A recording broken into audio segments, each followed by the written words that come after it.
আসসালামু আলাইকুম প্রিয় সপ্তম শ্রেণীর শিক্ষার্থীরা, আশা করি সবাই ভালো আছো, বাসায় পড়াশোনা করছো। আজ থেকে আবার লকডাউন দিয়েছে, কেউ বাসার বাইরে প্রয়োজন ছাড়া বের হবে না, আর মাস্ক ইউজ করবে, হ্যান্ড স্যানিটাইজার ইউজ করবে। আর সবাই প্রার্থনা করবে সৃষ্টিকর্তার কাছে যাতে আমরা খুব তাড়াতাড়ি এই মহামারী থেকে আমরা রক্ষা পেতে পারি। ঠিক আছে, আজকে আমরা সপ্তম শ্রেণীর বাংলাদেশের বিশ্ব পরিচয়ের গত দুদিন যে পড়িয়েছি পার্ট 3 পর্যন্ত, আশা করি সবাই আমরা পড়েছি, ঠিক না? বাসায় পড়াশোনা করেছি। আজকে আমরা পড়ব পার্ট 4। বাংলাদেশের লোক সংস্কৃতি ও এর বিভিন্ন উপাদান, পার্ট 4।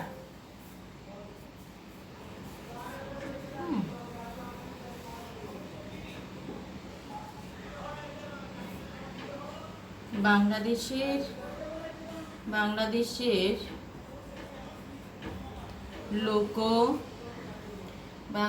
লোক সংস্কৃতি এর বিভিন্ন উপাদান।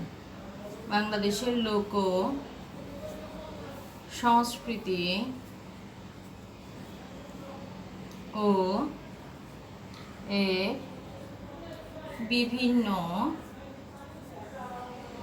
বিভিন্ন উপাদান। ঠিক আছে, বিভিন্ন উপাদান। ওকে, তাহলে বাংলাদেশের লোক সংস্কৃতি কি আমরা জানবো। যুগ যুগ ধরে সাধারণ মানুষ যে সংস্কৃতি লালন করে আসছে, সাধারণ অর্থে তাই লোক সংস্কৃতি। সাধারণ মানুষ মানে লোকজন, সাধারণ লোকজন যে সংস্কৃতিটা লালন করে আসছে তাই হলো লোক সংস্কৃতি। লোক সংস্কৃতির বিভিন্ন উপাদান রয়েছে। নিম্নে বাংলাদেশের লোক সংস্কৃতি ও এর বিভিন্ন উপাদান সম্পর্কে উল্লেখ করা হলো। লোক সংস্কৃতির ধারণা। লোক সংস্কৃতি বলতে আমরা বুঝি সাধারণ মানুষ তার সমাজের সংস্কৃতি। লোক সংস্কৃতি বলতে আমরা বুঝি সাধারণ মানুষ ও তার সমাজের যে সংস্কৃতি থাকে তাই, অর্থাৎ লোক সমাজের সংস্কৃতি। যেমন আমরা এখন সাধারণ যে আমাদের সংস্কৃতি আছে না, আমরা সবাই ঈদ পালন করি, আমরা পহেলা বৈশাখ পালন করি, দুর্গাপূজা পালন করি, ঈদুল আজহা পালন করি, তারপর আমরা ধরো বড়দিন পালন করি, ক্রিসমাস ডে, তারপর হচ্ছে আমরা বৌদ্ধ পূর্ণিমা পালন করি।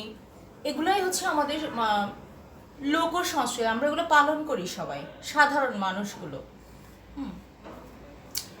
সাধারণ মানুষের মুখে মুখে, তাদের চিন্তায় ও কর্মে হাজার বছর ধরে এই সংস্কৃতি এক প্রজন্ম থেকে আরেক প্রজন্মে ছড়াতে থাকে। বাংলাদেশে আদিকাল থেকে মানুষ লোক সংস্কৃতি লালন করছে।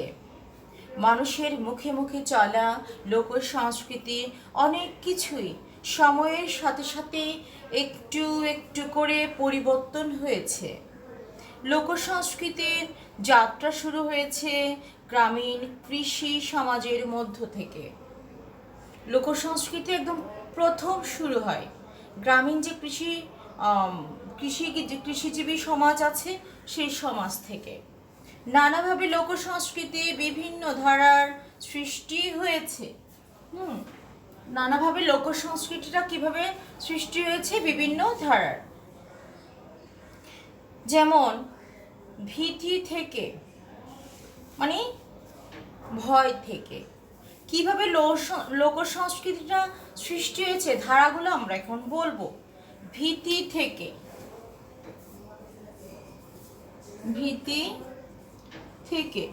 ঠিক আছে, আমরা এখন জানবো ভীতি থেকে কেন লোক সংস্কৃতি সৃষ্টি হলো। লোক সমাজে ভূতের ভয়ের অস্তিত্ব অনেক পুরাতন। আমাদের সমাজে ভূত বলতেই সবাই বিশ্বাস করে, বেশিরভাগ মানুষে বিশ্বাস করে আমাদের দেশে ভূত আছে। যদিও বৈজ্ঞানিকভাবে বিচার করলেও ভূত বলতে কিছু নেই। কিন্তু লোকসমাজে ভূত থাকার ব্যাপারে গভীর বিশ্বাস রয়েছে। মানুষ মারা গেলেও আত্মা অমর, এই ধারণা থেকে ভূত থাকার ব্যাপার বিশ্বাস সৃষ্টি করা হয়েছে। সৃষ্টি হয়েছে।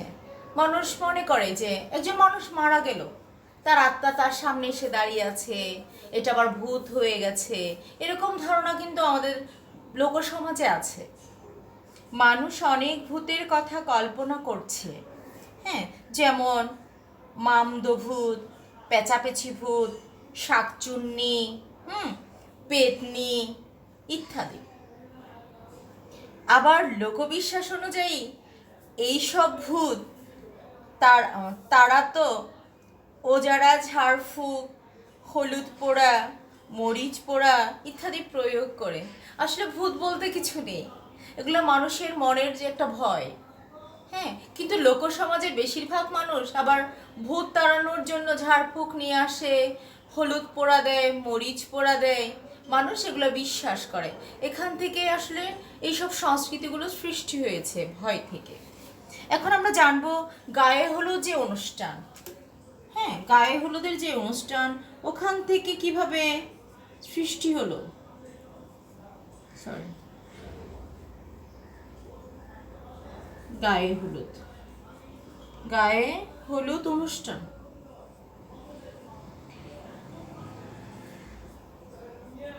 গায়ে হলুদ অনুষ্ঠান থেকে কিভাবে সংস্কৃতিটা আসলো। গায়ে হলুদ আমাদের সংস্কৃতির একটি উল্লেখযোগ্য দিক। দেখা যায় যে আমাদের যখন বিয়ে হয় আমাদের সমাজে, তখন ঠিক বিবাহের যে অনুষ্ঠান, ঠিক দুদিন ধরে তারা একদিন গায়ে হলুদ করে, আর একদিন কনে বিদায় বা বর বিয়ে করে কনেকে বাসায় নিয়ে আসে, এরকম প্রোগ্রামগুলো হয়, বিয়ের অনুষ্ঠানটা হয়। তাহলে গায়ে হলুদ আমাদের সংস্কৃতির একটি উল্লেখযোগ্য দিক। গায়ে হলুদ অনুষ্ঠানকে কেন্দ্র করে বিভিন্ন ধরনের আচার আচরণ সংস্কার পালন করা হয়।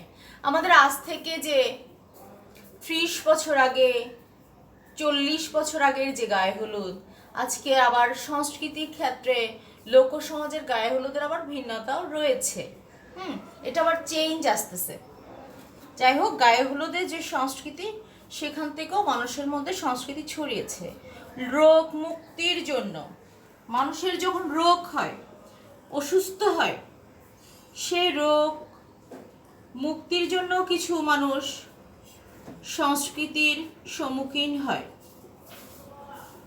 সেটা প্রায় দেখা যায় যে একই রকম, রোগ মুক্তির জন্য।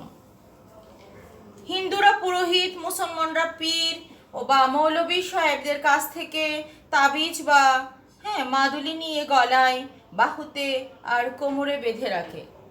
কারো যখন অসুখ হয়, অসুখ হলে মানে রোগ হয়েছে, তখন দেখা যায় যে তারার মেডিকেল ডাক্তার সহযোগিতার জন্য বা পরামর্শের জন্য আর যায় না। বেশিরভাগ মানুষ তারা হিন্দুরা যায় পুরোহিতের কাছে, মুসলিমরা যায় মৌলবী সাহেবদের কাছে, পীরদের কাছে, তাদের কাছ থেকে বিভিন্ন তাবিজ মাদুলি এনে তাদের গলায় পরিয়ে দেন। চোখ লাগা থেকে বাঁচার জন্য, চোখ লাগা, চোখ লাগা তোমরা বুঝো? চোখ লাগা হচ্ছে, আমরা বলি মুখ লাগা, নজর লাগা, মানুষের নজর লাগা। তাহলে চোখ লাগা মানে ধরো তুমি একটা সুন্দর জামা পরেছো, তোমাকে বললো অনেক সুন্দর লাগছে তোমাকে।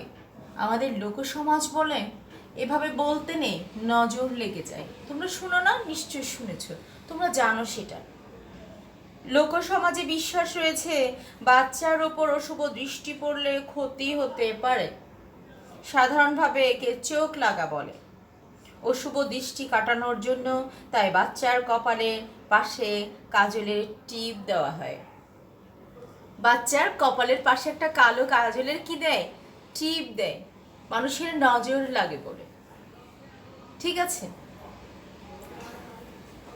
অবশ্য কাউকে সুন্দর লাগলে এটা মাশাআল্লাহ বললেই হয়ে যায়, মুসলমানদের কথা বলছি। আচ্ছা, চোখ লাগা আমরা জানলাম। ভীতি থেকে গায়ে হলুদ অনুষ্ঠান রোগ মুক্তির জন্য চোখ লাগা।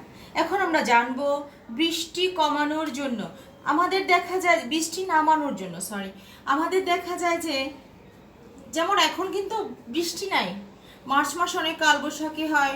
গত রাতে আমি অনেক দিন পর একটু কালবৈশাখী দেখলাম। বৃষ্টি তেমন ছিল, বৃষ্টি হয়নি। আমাদের ফসল নষ্ট হয়ে যায় অনেকের, হ্যাঁ, বৃষ্টি খোঁজে আল্লাহর কাছ থেকে। এই জন্য বৃষ্টি নামানোর জন্য যে সংস্কৃতিটা, সেটা আমি বলছি এখন। বৃষ্টি নামানোর জন্য মানে আকাশ থেকে বৃষ্টি নামানোর জন্য, ওকে, সরি, বৃষ্টি নামানোর জন্য অনেক দিন খরা হলে অর্থাৎ বৃষ্টি না নামলে কৃষক খুব চিন্তায় পড়ে যায়। ওদের কৃষিকাজের জন্য তো বৃষ্টি খুবই প্রয়োজন।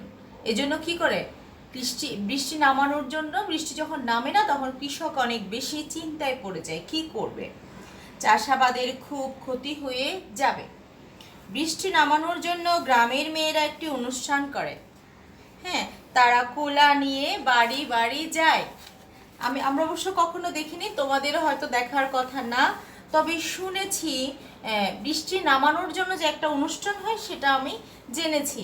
একবার টেলিভিশনের একটা প্রোগ্রামে আমি দেখেছি, তারা একটা অনুষ্ঠান করছে, মুখে বৃষ্টির গান গায়, ছড়া কাটে।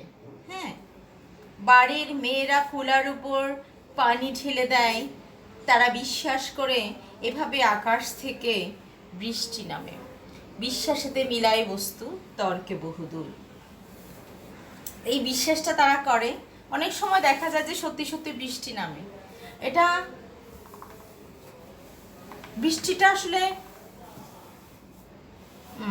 নামে, আমার যেটা মনে হয় যে আল্লাহকে তারা বিশ্বাস করে বলে আল্লাহর তরফ থেকে হয়তো রহমত হিসাবে সেটা পাঠানো হয়, সেটাই।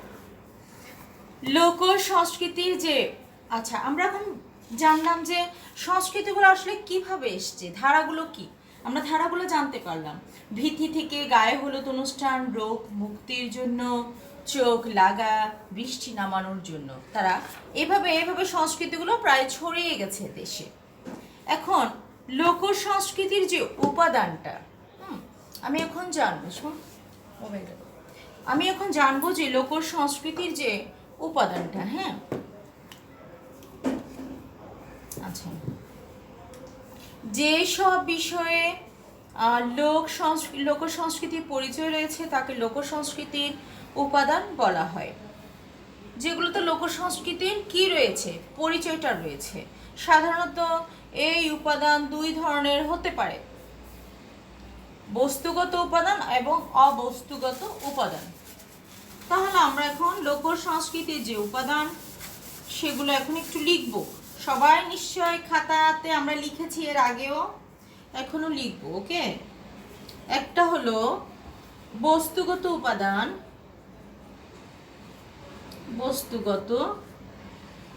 উপাদান, আরেকটা কি হবে, অবস্তুগত উপাদান।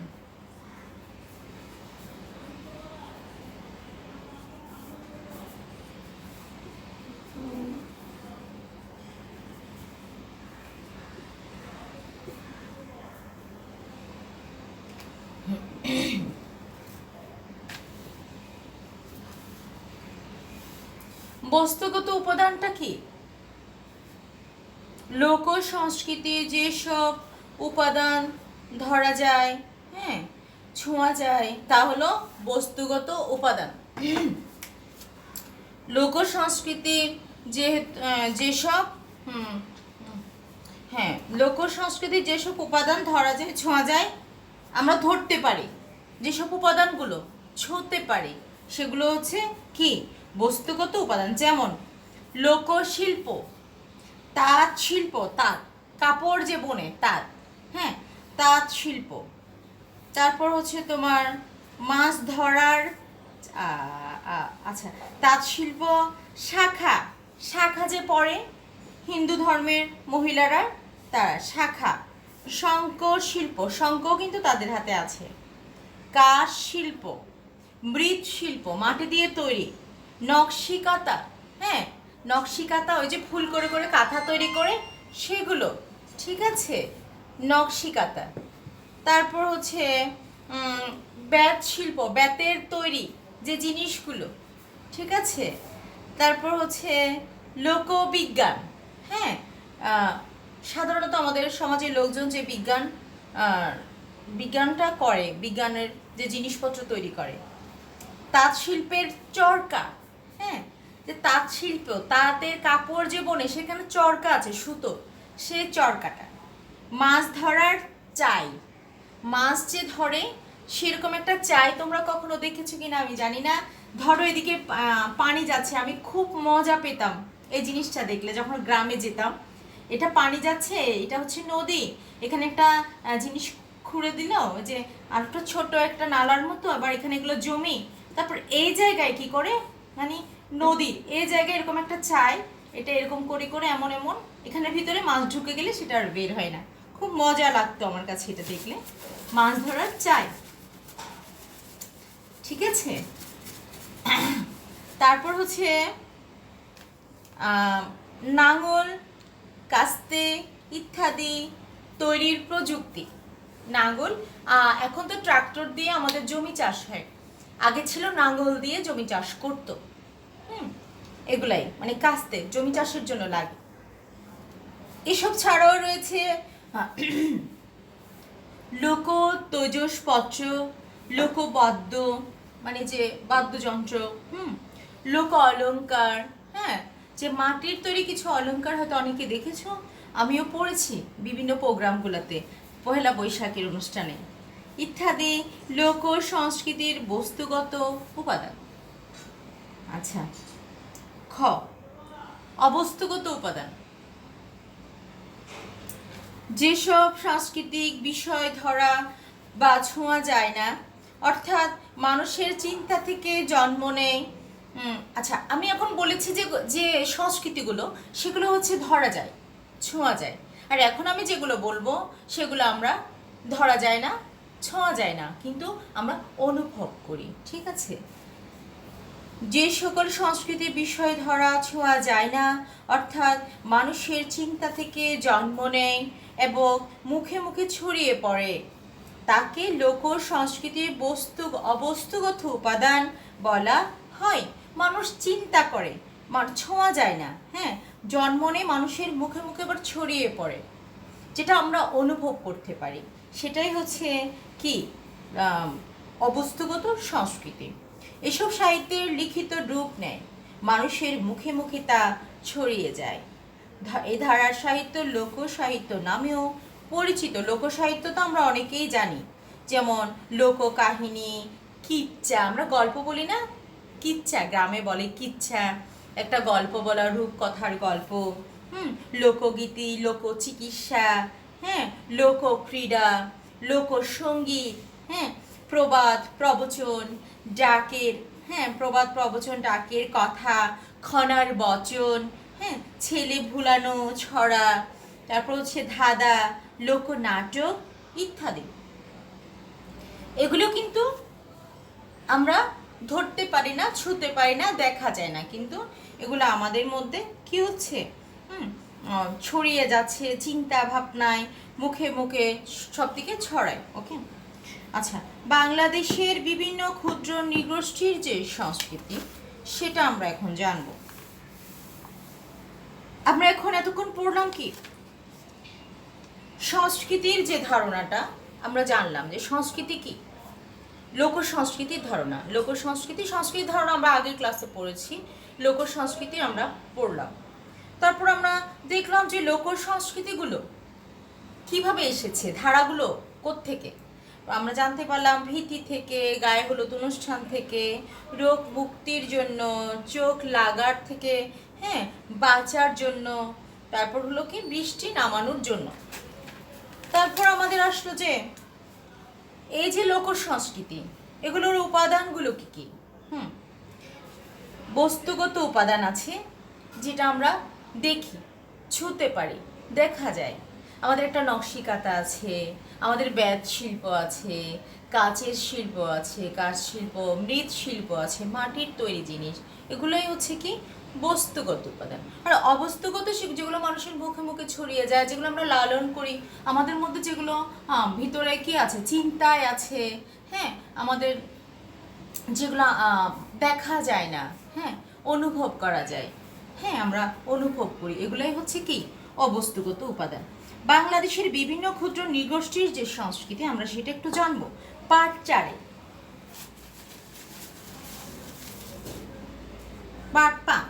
পার্ট 5 আমরা এখন একটু দেখব বাংলাদেশের বিভিন্ন নৃগোষ্ঠীর, ক্ষুদ্র নৃগোষ্ঠীর।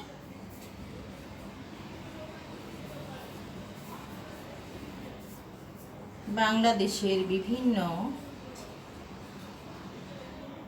আচ্ছা আমি এটা একটু উপরে লিখে ফেলি, হ্যাঁ, তারপর তোমরা দেখতে পাবে।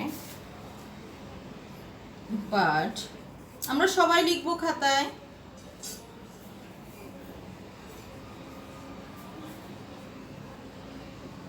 বাংলাদেশের বিভিন্ন ক্ষুদ্র নৃগোষ্ঠীর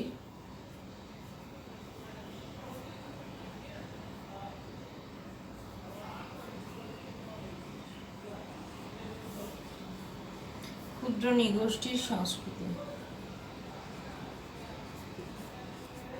ওকে, তাহলে আমরা এখন জানবো বাংলাদেশে বসবাসকারী বেশিরভাগ মানুষ কিন্তু বাঙালি, তবে এদেশের বেশ কয়েকটি ক্ষুদ্র নৃগোষ্ঠীর মানুষ বাস করে। বাংলাদেশে যে মানুষগুলো বাস করে বেশিরভাগ মানুষ কিন্তু তারা বাঙালি, তবে কিছু কিছু জেলায় ক্ষুদ্র নৃগোষ্ঠীর লোক বাস করে বাংলাদেশে, যেমন পার্বত্য এলাকাগুলোতে খাগড়াছড়ি, বান্দরবান, রাঙামাটি, কাপ্তাই। তাদের আচার আচরণ, খাদ্যাভ্যাস, তারপর হচ্ছে তোমার পোশাক পরিচ্ছদ, আনন্দ উৎসব, অর্থাৎ এক কথায় তাদের সংস্কৃতি কোনো কোনো ক্ষেত্রে বাঙালির সংস্কৃতির চেয়ে সম্পূর্ণ আলাদা। আমাদের সাথে তাদের আবার অনেক সংস্কৃতি মিলে না। তাদের খাবার দাবার, পোশাক পরিচ্ছদ, আচার আচরণ, হ্যাঁ, তাদের যে তোমার খাদ্যের যে অভ্যাস থাকে সেটা, তারপর হচ্ছে আনন্দ উৎসবগুলো তাদের সাথে আমাদের একেবারেই আলাদা। তাহলে বাংলাদেশের ক্ষুদ্র নৃগোষ্ঠীর বসবাসটা আমরা জানবো। তার আবার তাদের বসবাসও আমাদের একসময় অনেক বেশি ভিন্ন ছিল, এখন হয়তো সবার পাকা দালান এরকম দেখা যাচ্ছে আর কি। ক্ষুদ্র নৃগোষ্ঠীর অনেক সম্প্রদায় বাংলাদেশে বাস করে। তাদের অধিকাংশ বাস করে পার্বত্য চট্টগ্রাম অঞ্চলে। এই অঞ্চলে বসবাস করে চাকমা, মারমা, ত্রিপুরা, হ্যাঁ, বম, খুমি সহ আরও অনেক ক্ষুদ্র নৃগোষ্ঠী। ওকে, বৃহত্তর ময়মনসিংহ বসবাসকারী ক্ষুদ্র নৃগোষ্ঠী হচ্ছে গারো, হাজং।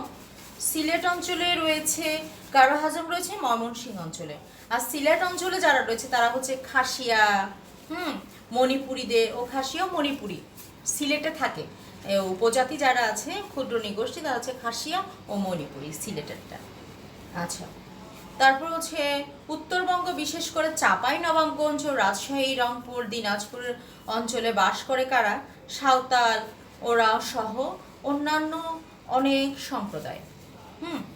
এবং আরও কক্সবাজার ও পটুয়াখালী অঞ্চলে বাস করে রাখাইন সম্প্রদায়। ওকে, ক্ষুদ্র নৃগোষ্ঠীর যে সংস্কৃতি আমরা সেটা একটু জানব।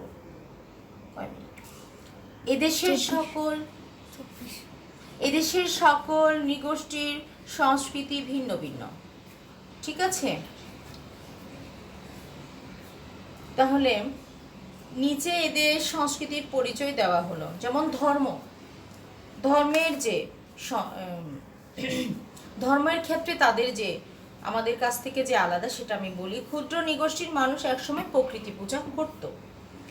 প্রকৃতির প্রতি মমতাবোধ, ভক্তি এখনো তাদের মাঝে বিদ্যমান। তারা এখনো কিন্তু প্রকৃতিকে পুজো করে, ঠিক আছে? তারপর হচ্ছে তারা বিশ্বাস করে যে মানুষের প্রকৃতির অধীনে অধীনে কথা বলবো ওদিকে কি প্রকৃতির অধীন, প্রকৃতির মানুষের অধীন নয়। তারা বিশ্বাস করে কি যে মানুষ প্রকৃতির অধীন, প্রকৃতি মানুষের অধীন নয়।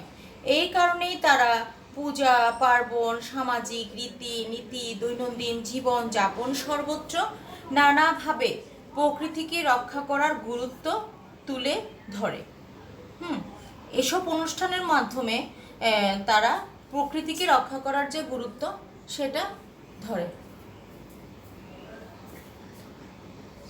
আচ্ছা, কিন্তু ধীরে ধীরে উপনিবেশিক শক্তির সংস্পর্শে আসার ফলে আধুনিক জাতি রাষ্ট্রের আওতাভুক্ত হয়ে যাওয়ার ক্ষুদ্র নৃগোষ্ঠীগুলো আধুনিক যন্ত্র সভ্যতার ধর্ম, বিশ্বাস, রীতি নীতি, শিক্ষা, সংস্কৃতি দ্বারা প্রভাবিত হয়।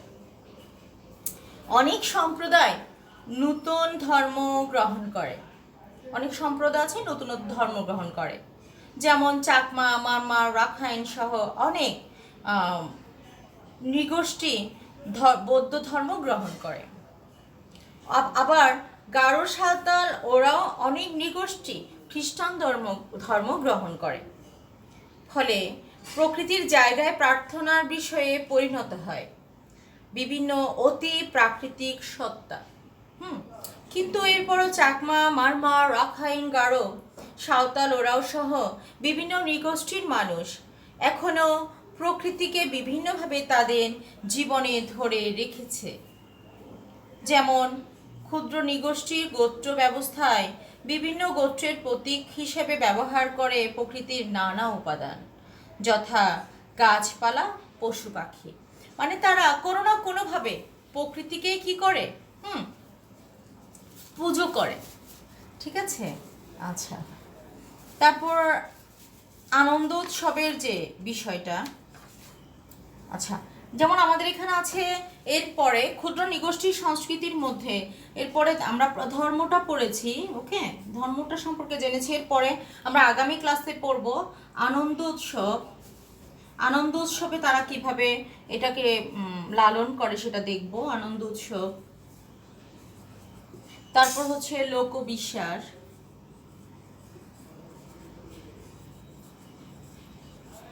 লোকবিশ্বাস। তারপর হচ্ছে আমরা দেখব বিয়ে, পোশাক ও অলংকার। বিয়ে আমরা আগামী ক্লাসে এগুলো পড়ব, বিয়ে, পোশাক ও অলংকার, অলংকার। তারপর দেখব খাদ্য ও পানীয়, খাদ্য পানীয়। ঠিক আছে, আগামী ক্লাসে আমরা এগুলো পড়ব। তাহলে আমরা পার্ট 5-এ পড়েছি কি বাংলাদেশের বিভিন্ন নৃগোষ্ঠীর যে সংস্কৃতি, বাংলাদেশের নৃগোষ্ঠীর যে বসবাস, তারা কোন কোন জায়গায় বাস করে, কোন কোন জায়গায় কে কে বাস করে, এবং তাদের সংস্কৃতির যে ধর্ম সম্পর্কে আমরা পড়েছি।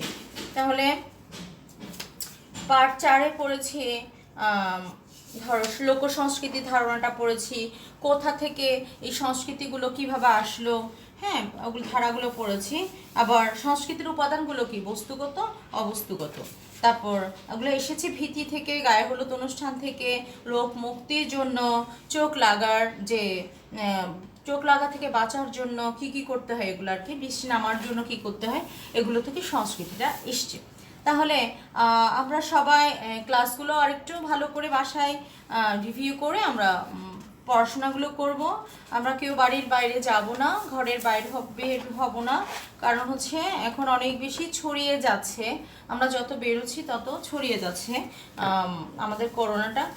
এক সময় গিয়ে যদি বেশি হয়ে যায় আমরা তখন আগের মতো আবার স্বাভাবিক জীবনে ফিরে যেতে পারবো না। তাই আমাদেরকে এখন থেকে এগুলো কি করতে হবে, নিজেদেরকে রক্ষা করতে হবে, স্বাস্থ্যবিধি মেনে চলতে হবে, বাসায় থাকবো, পড়াশোনা করব। হ্যাঁ ঠিক আছে, ভালো থেকো, আল্লাহ হাফেজ, আসসালামু আলাইকুম।